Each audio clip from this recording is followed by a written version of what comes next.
இன்றைக்கி பாண்டியன் ஸ்டோரில் வீட்டில் வந்து செந்திலும் மீனாவும் பேசிகிட்ருப்பாங்க. அந்த சமயத்தில் மீனா வந்து ஃபோன் பண்ணி ஆட்டோக்காரர்கிட்ட சொல்லுவா, அண்ணே இன்றைக்கி கோயிலுக்கு போக வேண்டியிருக்கு, கொஞ்சம் சீக்கிரம் வந்துடுங்க. ஆமாண்ணே அப்படி சொல்லிட்டு ஃபோனை வச்சுருவா. உடனே இவன் செந்தில் கேட்பான், நீங்கள் என்னத்துக்கு இன்றைக்கி திடீர்னு கோயிலுக்கு போகிறேன் அப்படின்னு சொல்லி கேட்பான். போகணும்னு நினச்சேன் அதனால் போகிறேன் அப்படின்னு சொல்லி மீனா சொல்லுவாள். அதுக்கு செந்தில் சொல்லுவான், நீ வந்து உங்கள் மயிலக்கா வாழ்க்கை நல்லா இருக்கணும்னு நினைக்கிறியாக்கும் அப்படின்னு சொல்லிட்டு அதுக்காக தான் கோயிலுக்கு போறியா அப்படின்னு சொல்லி கேட்பான். ஏங்க எனக்கு போகணும்னு தோணுது அதனால நான் போகிறேன், நீங்கள் இப்போ அதுக்கு என்ன இப்போ உங்களுக்கு அப்படின்னு சொல்லிட்டு பேசிகிட்டு இருப்பா. அப்போ செந்தில் சொல்லுவான், நீ இன்னும் அவங்கக்கிட்டலாம் பேச்சு எதுவும் வச்சுக்கிடலையே அப்படின்னு சொல்லி கேட்பா. உடனே அதுக்கு இவன் சொல்லுவா, அப்படிலாம் நான் அவங்கக்கிட்டலாம் இன்னும் பேசலை, எதுவும் பேசலை. அன்றைக்கி அவங்க வீட்டில் விட்டுட்டு வந்ததோடு சரி, அதுக்கப்புறம் நான் பேசவே இல்லை அப்படின்னு சொல்லிட்டு இருக்கும்போதே அங்கே ஒரு மெசேஜ் டோன் வந்து வரும். அந்த மெசேஜ் டோனை பார்த்த உடனே செந்தில் வந்து எட்டி பார்ப்பான். அதில் மயிலுன்னு பேர் வரும். இப்போ தானடி சொன்னேன் நீ வந்து பேசக்கூடாதுன்னு. இப்போ அவங்க ஃபோனை அங்கேருந்து மெசேஜ் வருது, என்னது அப்படின்னு சொல்லி கேட்பான். அதெல்லாம் ஒன்றும் இல்லையே அப்படின்னு சொல்லிட்டு, எனக்கு தெரியாது அப்படின்னு சொல்லி சொல்லுவாள். உனக்கு தெரியாமல் எப்படி அனுப்புவாங்க, அது என்னென்னு பாரு அப்படின்னு சொல்லி செந்தில் கேட்பான். அதுக்கு மீனா சொல்லுவா, எங்கள் மெசேஜ் ஓப்பன் பண்ணி பார்த்தா தானே தெரியும் அப்படின்னு சொல்லி சொல்லுவாள். உடனே செந்தில் சொல்லுவான், சரி ஓப்பன் பண்ணு அப்படின்னு சொல்லி சொல்லும்போது, இல்லை நான் பிறகு ஓப்பன் பண்ணுறேன், எனக்கு வேலை இருக்குது அப்படின்னு சொல்லி இவள் சொல்லுவாள். அதுக்கு இவன் சொல்லுவான் செந்தில், இல்லை இப்போ உடனே நீ அதை ஓப்பன் பண்ணு அப்படின்னு சொல்லும்போது அவள் பண்ண மாட்டான். டக்குன்னு உடனே அதை பிடுங்கி எடுத்து பார்த்தா அதில் ஒரு வாய்ஸ் நோட் வரும். செந்தில் வந்து அந்த வாய்ஸ் நோட்டை ஓப்பன் பண்ணி பார்க்கும்போது அதில் வந்து இது மயில் பேசியிருப்பான். மயில் வந்து அதில் என்ன சொல்லியிருப்பான்னா, மீனா நான் திரும்ப திரும்ப உன்னை டிஸ்டர்ப் பண்ணுறேன்னு நினைக்காத, நான் உன்கிட்ட வேலை கேட்டிருந்தேன்ல, அந்த வேலையை எனக்கு எப்படியாவது கொஞ்சம் வாங்கி கொடுத்துரு ஏதாவது. என்ன மீனா, அதுக்காக தான் உனக்கு நான் வந்து வாய்ஸ் நோட் போட்டேன் அப்படிங்கிற மாதிரி மயில் சொல்லியிருப்பாள். உடனே அதை பார்த்துட்டு செந்தில் சொல்லுவான், அப்போ இன்னும் நீ அவங்கக்கிட்ட பேசிக்கிட்டு தான் இருக்கிற அப்படி தானே, அவங்களுக்கு வேலை வேறு வாங்கி கொடுக்கணும்னு நீ நினச்சியா அப்படின்னு சொல்லி செந்தில் கேட்பான்.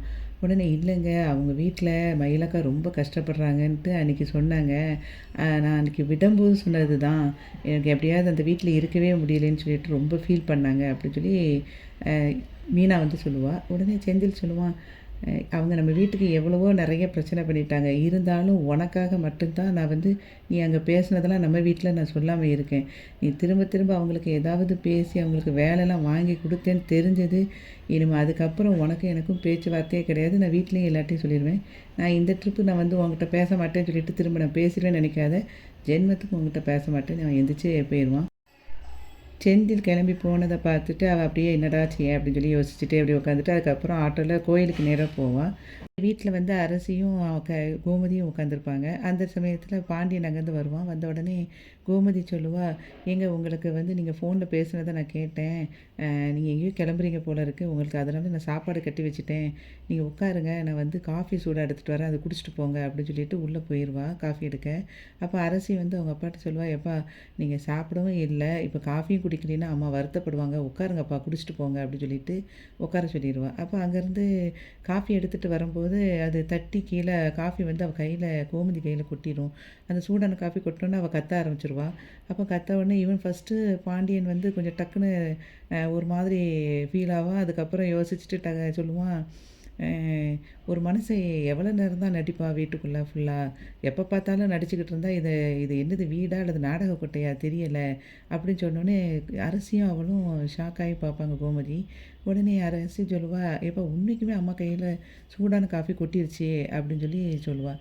அதுக்கு பாண்டியன் சொல்லுவான், சும்மா இருப்பா, இவள் வந்து ஆறுன காப்பியை கொட்டிட்டு உட்காந்து நடிச்சிட்ருக்கா, நீயும் அதை நம்பிக்கிட்டு இருக்க, என்னைக்காவது ஒரு நாள் ஏதாவது உண்மைக்குமே நடக்க போகுது, அப்போ வந்து இவள் என்ன பண்ணன்னு தெரியாமல் இருக்க போகிறா பார் அப்படின்னு சொல்லிட்டு கோபத்தில் அவன் பட்டு போயிடுவான். உடனே கோமதி வந்து அரசிட்ட சொல்லி அழுவா, பாத்தியா உங்கள் அப்பா இதை நடிப்புன்னு சொல்கிறாரு அப்படின்னு சொல்லிட்டு. அப்போ சொல்லுவா, ஏம்மா எனக்கு புரியுதுமா, நீங்கள் கவலைப்படாதீங்க வாங்க போ அப்படின்னு சொல்லிட்டு அரசி வந்து அவங்க அம்மாவை வீட்டுக்குள்ளே கூட்டிகிட்டு போவாள். அதுக்கப்புறம் இங்கே கோவிலில் சரவணனும் அஞ்சலியும் பேசிகிட்டு இருப்பாங்க. அஞ்சலி வந்து சரவணன்கிட்ட சொல்லுவா, நேற்று நீ என்கிட்ட ஃபோனில் பேசின பிறகு எனக்கு தூக்கமே வரல சரவணா, என்ன பண்ணேன்னு எனக்கு தெரியலை அப்படின்னு சொல்லும்போது இவன் சரவணன் சொல்லுவான், நீ ஏற்கனவே கவலையில் இருக்க, நான் வேறு உங்ககிட்ட பேசி மேலும் உன்னை கஷ்டப்படுத்திட்டனோ அப்படின்னு ஃபீல் பண்ணுவான். அப்படிலாம் இல்லை சரவணா, நான் உன்னையே நினச்சி தான் ஃபீல் பண்ணேன் அப்படிங்கிற மாதிரி அஞ்சலி சொல்லுவாள்.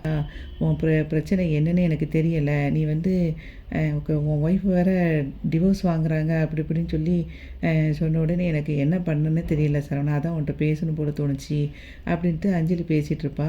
அப்போ அஞ்சலிகிட்ட அவன் சொல்லுவான், இல்லை இந்த மாதிரி என் ஒய்ஃப் வந்து நிறைய ஃப்ராட் பண்ணிட்டா, இப்போ கூட நான் எப்படி வந்து என் குடும்பம் நடத்த முடியும், எனக்கு அதனால் என் லைஃபே எனக்கு பிடிக்கல.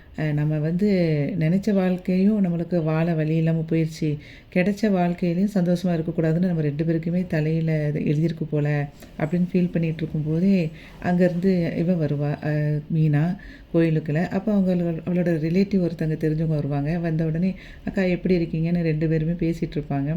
பேசிகிட்டு இருக்கும்போது அவங்க அக்கா சொல்லுவாள், நான் வந்து வந்து 2 வருஷம் ஆயிடுச்சுமா, குன்னக்குடியில் தான் இப்போ இருக்கேன்.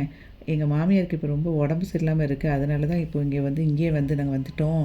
ஆனால் அவங்கள பார்த்துக்க தான் ஒரு ஆள் இல்லாமல் இருக்குது, உனக்கு யார்கிட்டயா தெரிஞ்சவங்க தான் சொல்கிறியா அப்படின்னு சொல்லிட்டு மீனா கிட்ட கேட்பா. சரிக்கா நான் சொல்கிறேன் கண்டிப்பாக அப்படின்னு சொல்லிட்டு அவள் மைண்டுக்குள்ளே வந்து மயில் ஞாபகத்துக்கு வருவாள். அதுக்கப்புறம் வந்து கோயிலில் போய் உள்ளே போய் சாமியெல்லாம் கும்பிட்டுட்டு வரும்போது மீனா வந்து இவளை சரவணனையும் அஞ்சலியும் பார்த்துருவா. பார்த்துட்டு ஷாக் ஆயிடுவா, யாராக இருக்கும் என்னது அப்படின்னு சொல்லிட்டு ரொம்ப திங்க் பண்ணிக்கிட்டு ஆட்டோவில் ஏறி மயில் வீட்டுக்கு போவான். மயில் வீட்டுக்கு போகும்போது அவங்க அம்மா அங்கே வாசலில் உட்காந்துருப்பா. என்ன இப்போ இந்த பக்கம் வந்திருக்க அப்படின்னு சொல்லிட்டு அவங்க அம்மா ஒரு மாதிரி பேசிகிட்டு இருப்பா.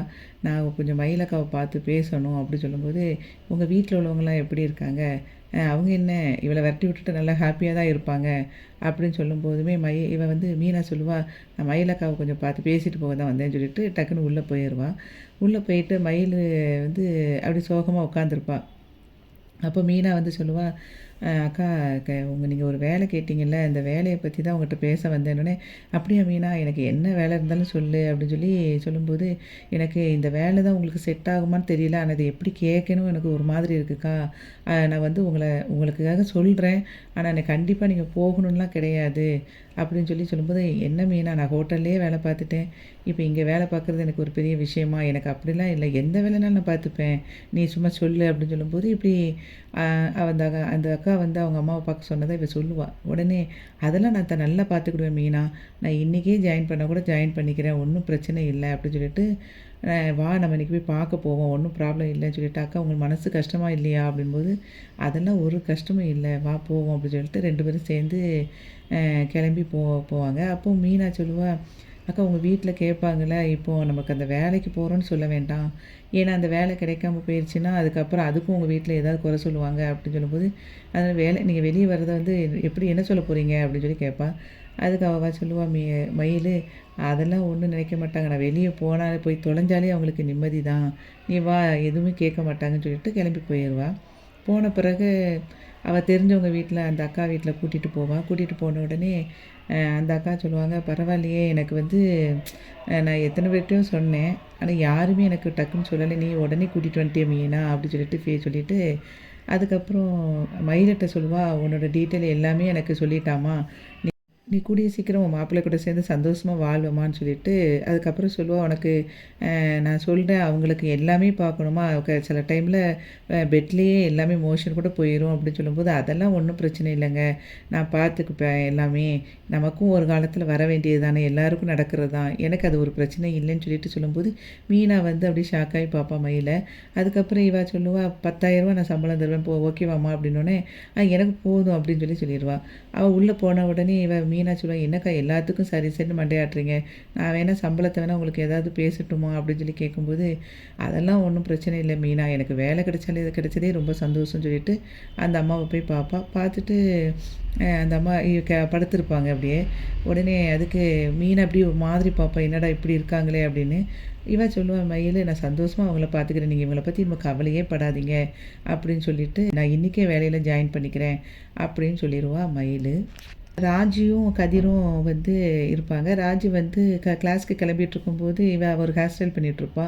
உடனே கதிர் சொல்லுவான், இந்த ஹேர் ஸ்டைல் எப்போ பார்த்தாலும் குதிரவாலும் இதுவுமே போடாத, நீ வேறு மாதிரி பண்ணு அப்படின்னு. என்ன பண்ணணும்னு சொல்லணும்னா அவனை லூஸ் ஹேர் வந்து விட சொல்லுவான். உடனே ஐயோ இது இப்படிலாம் போட்டுட்டு போனால் நம்ம அத்தை வந்து வீட்டில் எல்லோரும் ஒரு மாதிரி சொல்லுவாங்க, நல்லா இருக்காது அப்படின்னு சொல்லும்போது, யார் என்ன சொன்னான்னு, இதான் உனக்கு அழகாக இருக்குது, நீ வா அப்படின்னு சொல்லிட்டு கூட்டிகிட்டு வெளியே போவான். போகும்போது அங்கே ஹாலில் வந்து அரசியும் கோமதியும் உட்காந்துருப்பாங்க. இவன் வெளியே அத்தை போயிட்டு வரத்த அப்படின்னு சொல்லி கிளம்பும்போது இவன் அரசி சொல்லுவாள், அத்தை அண்ணி தலைக்கு குளிச்சிருக்கீங்களா அப்படின்னு சொல்லி கேட்பான். உடனே இல்லையே தலை காஞ்சிருச்சு அப்படின்னு சொல்லும்போது உடனே இவ சொல்லுவா கோமதி, அப்போ ஏன்டி தலைவிரி கோலமாக போய்கிட்டு இருக்க அப்படின்னோடனே, அம்மா இதுதாம்மா ஃபேஷன் அப்படின்னு சொல்லிட்டு இவன் சொல்லுவான் க கதிர். உடனே அது சொல்லுவான், என்னது ஃபேஷனு ஸ்டைலுன்னு சொல்லிட்டு ஒரு பிள்ளைக்கு வந்து பொண்ணா லட்சணமாக வந்து போகாமல் தலையை விரித்து போட்டுட்டு கிளாஸ்க்கு போவாங்களா? ஏடி ஏதாவது பேண்ட் வச்சுருக்கேன் இல்லையானா? வச்சுருக்கேன் அப்படின்னோடனே அதை எடுத்து மாட்டுடி அப்படின்னு சொல்லி சொல்லுவா கோமதி. உடனே அந்த பேண்ட் எடுத்து ஒரு போனிடெயில் போட்டுருவான். இப்போ தான் அழகாக இருக்குது, பொண்ணா லட்சணமாக இருக்கேன், போயிட்டு வா அப்படின்னு சொன்னோடனே சரி சரித்தா போயிட்டு வரணுன்னே இவன் 2 ஒரு மாதிரி பார்த்துட்டு கிளம்பி போயிடுவாங்க. கோமதி வந்து பெட்ரூமில் சாப்பிடாம உட்காந்துருப்பா. அப்போ அரசி அங்கேருந்து வந்துட்டு ஏம்மா சாப்பிடாம இருக்கீங்க, வாங்க சாப்பிட போவோன்னு கூப்பிடுவா.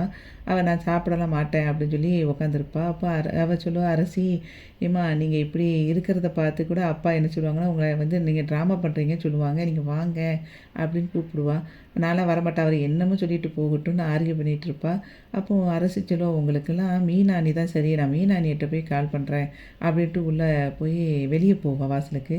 அப்போ வெளியே வாசலில் பார்த்தா அங்கே காந்திமதி அவங்க அம்மாச்சி வந்து உட்காந்துருப்பா. உடனே அவள் செய்கையில் கேட்பா, எப்படி இருக்கேன்னு. இவளும் கேட்பா, நல்லா இருக்கேன் அப்படின்னு சொல்லிட்டு அங்கே நீங்கள் சாப்பிட்டீங்களா அப்படின்னு சொல்லி கேட்பா. அதுக்கப்புறம் மாறி அரிசி அவங்க அம்மாச்சிக்கிட்ட. அதுக்கப்புறம் அவங்க அம்மாச்சி வந்து கேட்பாங்க, எங்கே கோமதிவே ஆளை காணோன்னா உள்ளே இருக்காங்க அப்படின்னு சொல்லிட்டு இருக்கும்போதே அங்கேருந்து குமார் வருவான். இவன் அப்படியே ஷாக்காகி நிற்கிற மாதிரி இன்றைக்கி பாண்டியன் ஸ்டோர் வந்து முடிஞ்சுது. வீடியோவுக்கு ஒரு லைக் கொடுத்து சேனலை சப்ஸ்கிரைப் பண்ணுங்கள். நன்றி.